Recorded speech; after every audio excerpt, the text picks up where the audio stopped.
All right, so I want to... What happened with United Airlines today? Something happened where there was like a family that was barred from getting on. All I know is I saw Twitter light up, and the end result of what I saw was it seemed like American parents were divided down the middle on how old their daughters should be before they could be regarded as too hot to get on a plane. What? No, it was... I saw a headline that said two women were not allowed on because of leggings. But it was like... they were passengers, which meant that they were employees of United, like they were flying for free because they were friends of the company or something, so it was a more archaic dress code that they employ. They have a higher standard for friends of the airline that get on the plane, but it's like, it just called everybody's attention to like this weird archaic thing, like in this random incident. Really, you're talking about probably a short fuse blown by somebody who was just like, hey, what? Close your legs, Missy. I mean, if we haven't seen disgusting shit on an airplane by now, what country are we living in? Like, Gerard Depardieu peed in first class. I would like. He's not in Guantanamo right now. I would like to open the books about what's allowed on an airplane as far as like fashion is concerned and things like that. But I don't want to, like, maybe your feet are really tired. I don't want to tell one gross person don't take off your shoes, because even though I don't want to look at your feet at the same time. I don't know. Airplanes are a hard place to be. Some lady put her feet on your head. One thing's for sure, we don't all look like a Mormon choir when we get on the plane. Like we're fucking like everybody puts on their sweatpants and yoga pants and hats and leg braces and. I transform into a pickup. Are you Ironhide? Or I'm part of a larger set of toys that you can only get at Christmas. It's like $35 for it. There's me and there's a helicopter, and we all attach to the airplane. It's not cool like Voltron. It doesn't turn into a robot, but it turns into a big, giant, clunky airplane that has a pickup truck on the top. My parents are divorced. It's a bad Christmas.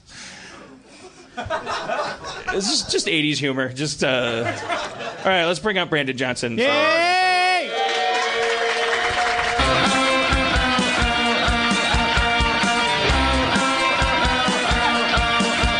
If you need a suit, come to Johnny Varvatos. Get your suit down here at Johnny Varvatos. Johnny Varvatos! Free apples. But there are a lot of people in my Twitter feed. There are people arguing. They're going like, but she was 10 years old. That's not a teenager. But it was like the original thing. And then there were people posting. I saw a guy post a picture of his 10-year-old daughter going, here's my 10-year-old daughter in leggings. Is that obscene? And I was like, all right, slow down. Creepy Uncle Mark. That's not your daughter. It's just like it was just like the sound of permission like rang out to a certain demo, and like they say, hey, well, what if they're 10 years old and they're too sexy for leggings? Then whoa. Yeah, in America we're sort of like, would I fuck it? But I don't care. But it's kind of like. And obviously, you would not fuck that joke. That joke is ugly. But there's a really weird thing, like if you put that joke in some leggings, though. One of my favorite non-pornographic little areas I visit on YouTube, Legs Lavish, which is hosiery reviews for and by women. I'm sure it is. I don't think a lot of their audience is women. But it's like, it's not. I mean, it's, you have to have an extreme leg, foot, and specifically in hosiery fetish. Like they're not. It's not. The rules of pornography are really weird. Famously, they're totally subjective. And like YouTube pulled somebody. Also, it's just about who complains about what. Like all of a sudden one day, Legs Lavish was like shut down because somebody was like. I just think that's a really funny thing to be simultaneously on the side of purity and basically confessing that you recognize something as sexual. It's its own kink. Whoever smelt it dealt it should definitely apply to pornography. Because the Supreme Court judge that famously said, he said, I don't know pornography, I don't know, but I know I know it when I see it. Yeah. And that's a fair enough, that's probably the most judicial thing you could say when you're policing something like pornography. Well, that was the famous case of Smelted versus Delted. Well, isn't that where the Dalmatian video from Community, he got shut down because of the same thing? And it wasn't because of us, I don't think. No. Like it wasn't because we drew attention to it. It was shut down before that. Legs Lavish? It's hosiery reviews for women by women. Are the legs? The legs are lavished in hosiery, which they can be. They're British. Are the legs lavishing things? That's a weird No, their legs are being lavished with high quality hosiery. It should be called. And they're telling you whether or not you should buy them. Legs Harmon used to write for a pimp site. His legs are lavished with hosiery, accoutrement, if you will. I subscribe to Brandon's porn site called Upscale Nation of Islam. For the ladies. Why just have one small clip-on bow tie? Why not have better bow ties?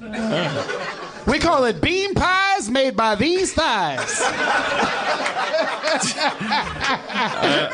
All your Muslim needs. Are you out there trying to stop the man, but you don't want to get arrested?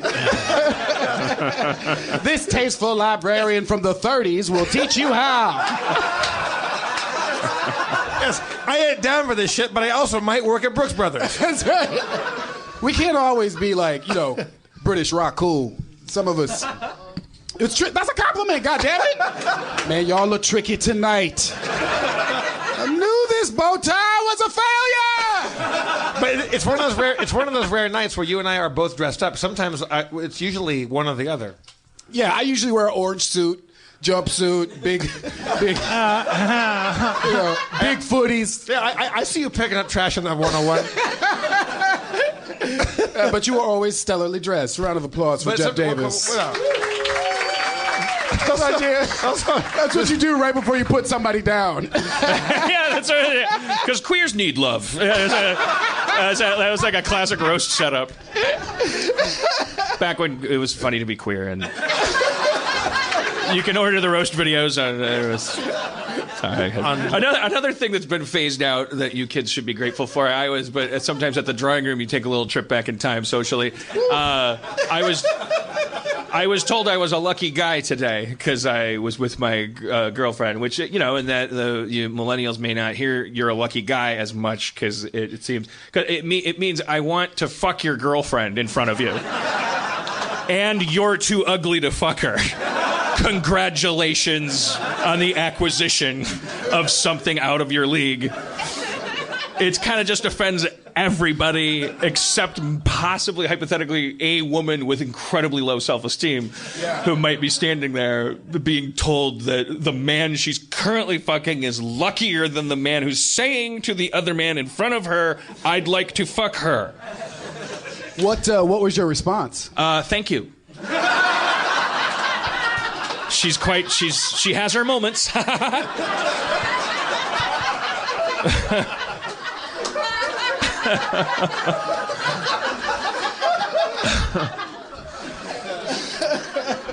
Yeah. Every day of my life is the first 8 minutes of a horror movie set in the Appalachians. I just don't want anyone to eat me or beat me up. Just want directions to the next gas station so I can keep that movie from crossing the threshold. You're a lucky guy. Thank you, sir. Another drink, please. Just keep making TV. They won't eat you.